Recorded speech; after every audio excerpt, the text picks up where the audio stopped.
line of control and the working boundary. We also urge the Indian side to allow the UNMOGIP to play its mandated role as per the UN Security Council resolutions. Pakistan also categorically rejects baseless Indian allegations of infiltration attempts and unfounded claims of targeting of launching pads across the line of control. It is obvious that the Indian propaganda machine is in overdrive. Pakistan also rejects the provocative statements of the Indian Defence Minister, including his recent statement and preposterous claim that we are dominating the enemy. There is nothing new about Mr. Rajnath Singh's delusions, nor about his belligerent anti-Pakistan rhetoric. Let there be no ambiguity. These repeated Indian allegations have one primary purpose, that is, to divert world attention from India's state terrorism and grave human rights violations in the Indian-occupied Jammu and Kashmir. India also seeks to use these allegations as a pretext for a false flag operation. Pakistan has been continuously sensitizing the international community about such an eventuality and urging India to desist from any ill-considered action. Pakistan and the people of Indian-occupied Jammu and Kashmir have firmly rejected these Indian machinations in the past and will continue to do so in the future. Our immediate and effective response to India's Balakot misadventure clearly demonstrated Pakistan's will, capacity, and preparedness. India should not underestimate the resolve of the people and the armed forces of Pakistan to thwart any aggressive desire. In parallel, India has also sought to take advantage of the world's preoccupation with COVID-19 to further push its Hindutva agenda in the Indian-occupied Jammu and Kashmir. The changes in the domicile rules represent another opportunistic move by the RSS-BJP dispensation to advance their sinister aim of effecting a demographic change in the occupied territory. In this context, Foreign Minister Shah Mahmood Qureshi has addressed letters to the OIC Secretary General and his counterparts in the OIC. The Foreign Minister has sensitized them towards the hate-mongering as part of the RSS-BJP dispensation's anti-Muslim and anti-minority agenda based on the extremist Hindutva ideology. The Foreign Minister apprised the OIC Secretary General about the BJP government's systemic campaign to demonize Muslims by holding them responsible for the spread of the coronavirus. He has underscored that Indian actions are in contravention of international conventions and seriously undermine global efforts for religious harmony during these challenging times. We hope that the international community will take due cognizance and urge India to reverse this course, which is fraught with risks, for the safety and security of India's minorities, particularly Muslims, and for their fundamental rights and freedoms. Voices from within India and around the world continue to condemn the increasing wave of BJP's inspired hate crimes against minorities.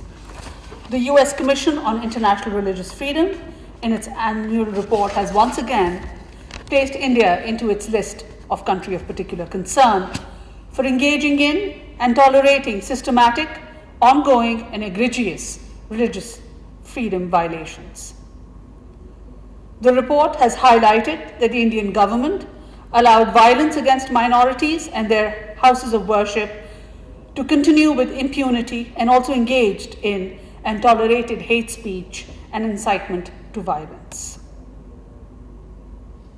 The report also stated inter alia that mob lynching of persons suspected of cow slaughter or consuming beef continued, with most attacks occurring within BJP-ruled states.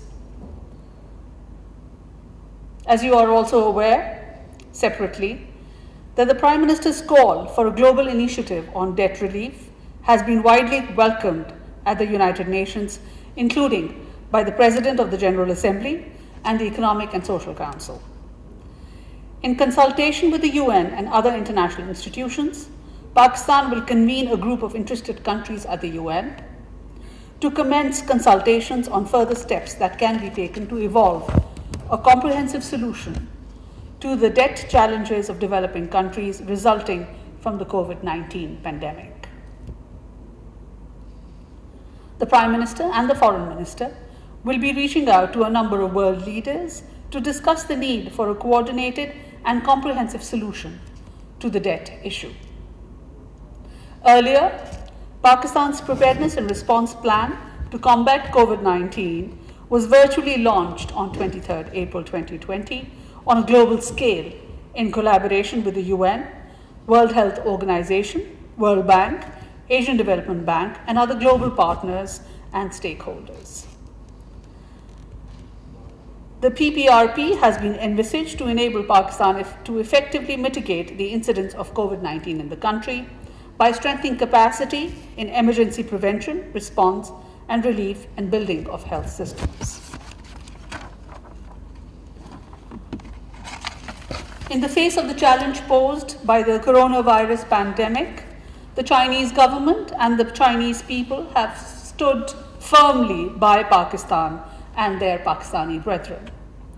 Since the outbreak of the COVID-19 in Pakistan, China has extended tremendous support.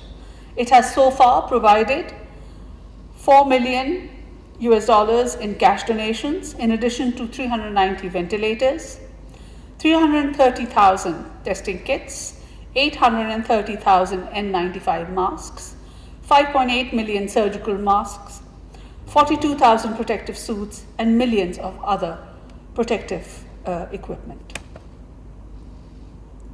Pakistan has also received critical medical supplies, including a vast quantity of disposable surgical masks, KN95 masks, testing kits, protective clothing, and portable ventilators from People's Liberation Army and the Three Gorges Corporation. PLA has also sent a medical team to Pakistan to assist us to control the pandemic. Earlier, it may be recalled that a team of Chinese medical experts had also visited Pakistan under the instructions of President Xi Jinping to assist us to contain the pandemic.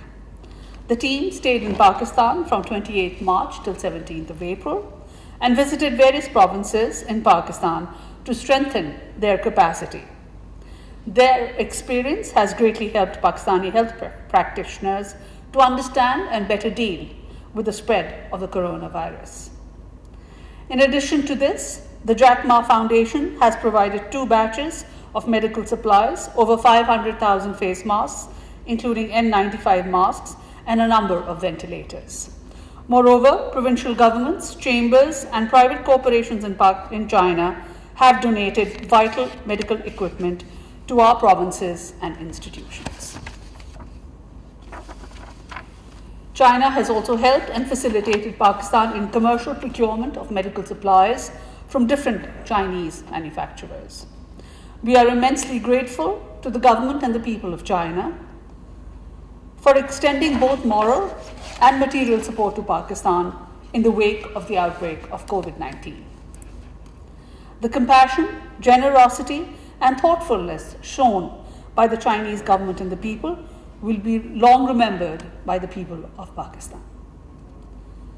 Notwithstanding the outbreak of COVID-19, both countries are taking relevant measures which will help in timely completion of CPEC projects that will be a catalyst for growth and prosperity in the region. As you are aware, as part of the national effort to fight the coronavirus pandemic, the Ministry of Foreign Affairs and our missions abroad continue to provide our overseas communities with relief and assistance wherever required. Food rations are being provided by all missions abroad to those in need, as well as financial assistance where required. Repatriation of our nationals back home also continues as per the comprehensive and phased plan developed in coordination with all stakeholders. In the past few days, as part of the third phase of repatriation plan between the 20th and the 28th of April 2020, 251 stranded Pakistanis were brought back from Qatar, 70 from Singapore, 50 from 4 European states, including Poland, Norway, Sweden, and Denmark, 209 from Australia, 252 from Qatar, 49 from Sri Lanka, and 30 from Frankfurt. 3 flights from Dubai also brought back 524 of our nationals. In addition to this, in the last few days, 1,044 Pakistani nationals have been repatriated from Afghanistan via the Chaman border.